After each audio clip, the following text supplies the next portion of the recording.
Hello everyone, देखिए question है vector A और वेक्टर बी दो यूनिट वेक्टर दे रखे हैं इस तरह से कि vector A plus vector B की वैल्यू √3 आए। तो हमें बताना है इसकी वैल्यू। देखिए यूनिट वेक्टर में हमें पता है कि वेक्टर ए और वेक्टर ए का डॉट प्रोडक्ट 1 होता है, उसी तरह बी और बी का डॉट प्रोडक्ट भी 1 होगा। अब यहाँ पे वेक्टर ए और वेक्टर बी का अगर होल स्क्वायर करें तो क्या आएगा, तो इसको हम लिख सकते हैं vector A plus vector B dot vector A plus vector B. दो बार लिख सकते हैं, स्क्वायर लगाए। अब इसका इंडिविजुअली हम मल्टीप्लिकेशन कराना शुरू कर दें। तो जैसे वेक्टर ए और वेक्टर ए का मल्टीप्लाई होगा तो वेक्टर ए डॉट वेक्टर ए हो जाएगा, ये फर्स्ट टर्म दोनों के देखें। उसी तरह से वेक्टर ए का वेक्टर बी के साथ हो जाएगा तो vector A dot vector B आ जाएगा। फिर वेक्टर बी का ए के साथ होगा तो vector A dot vector B, और इसी तरह से vector B dot vector B लिख सकते हैं। हम लोगों ने अभी पीछे यहाँ पे साइड में देखिए लिखा हुआ है कि vector A dot vector A की वैल्यू को हम लिख क्या सकते हैं। तो vector A dot vector A की वैल्यू हमेशा 1 होती है, तो यहाँ पे भी हम इसको अप्लाई कर सकते हैं। तो ये क्या बन जाएगा, vector A dot vector A और vector B dot vector B दोनों का यूनिट वेक्टर 1, और ये वेक्टर ए बी और ए बी ये मिलके 2 टाइम्स वेक्टर ए बी बन जाएगा। तो यहाँ 1 और 1 को जोड़ दिया, 2 हो गया, तो 2 कॉमन लेके 2 times 1 plus vector A dot B. ये किसकी वैल्यू के बराबर चल रहा है, वेक्टर ए प्लस बी के होल स्क्वायर के बराबर चल रहा है। ठीक है। अच्छा, हम लोगों ने मॉड वाला पोर्शन देखा है, vector A plus vector B का जो मॉड लिखा है वो √3 है ना। देखिए क्वेश्चन में कह रहा है vector A plus vector B का मॉड कितना है, √3। तो अगर हम क्या करें, पहले इस इक्वेशन को लिख लें, फिर दोनों तरफ अगर हम स्क्वायर करेंगे तो मॉड ए प्लस बी का स्क्वायर हम करेंगे तो ये क्या बन जाएगा, vector A plus vector B का स्क्वायर बराबर 3 बन जाएगा। इसकी वैल्यू क्या बन जाएगी, 3 आ गई। तो यहाँ पे ये जो vector A plus vector B का स्क्वायर लिखा है इसकी जगह हम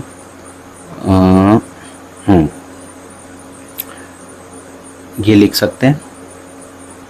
ठीक है, इसको थोड़ा सा छोटा करके ऊपर कर देते हैं।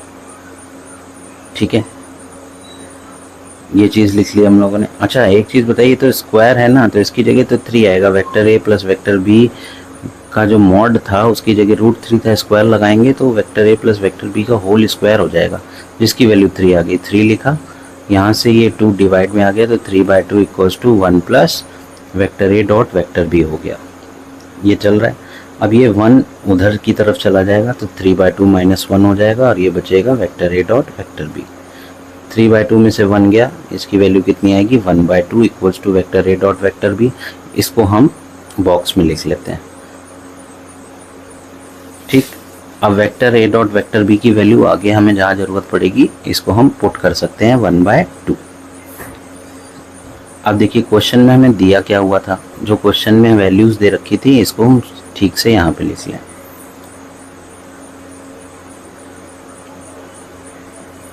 ये दोनों ब्रैकेट्स का डॉट प्रोडक्ट हमसे कह रहा था, इन दोनों को लिखा।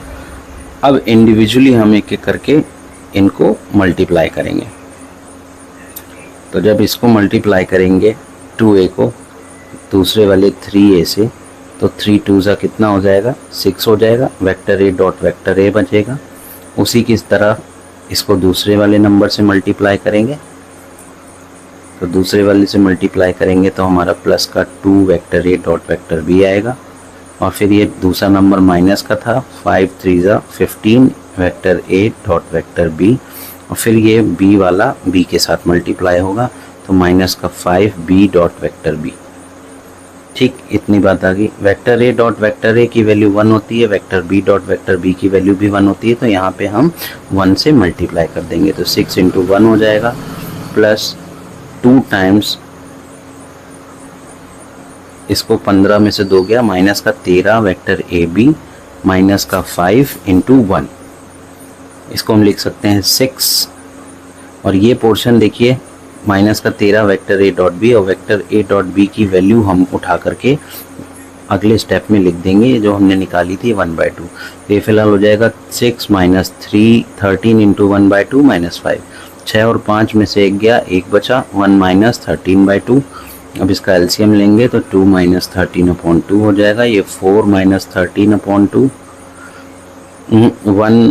2 माइनस 13/2, सॉरी 2 नहीं था 1 था। 2 minus 13/2 which is equals to minus का 11/2। तो ये हो गया हमारा इसका आंसर। यहाँ आंसर लिख देते हैं। तो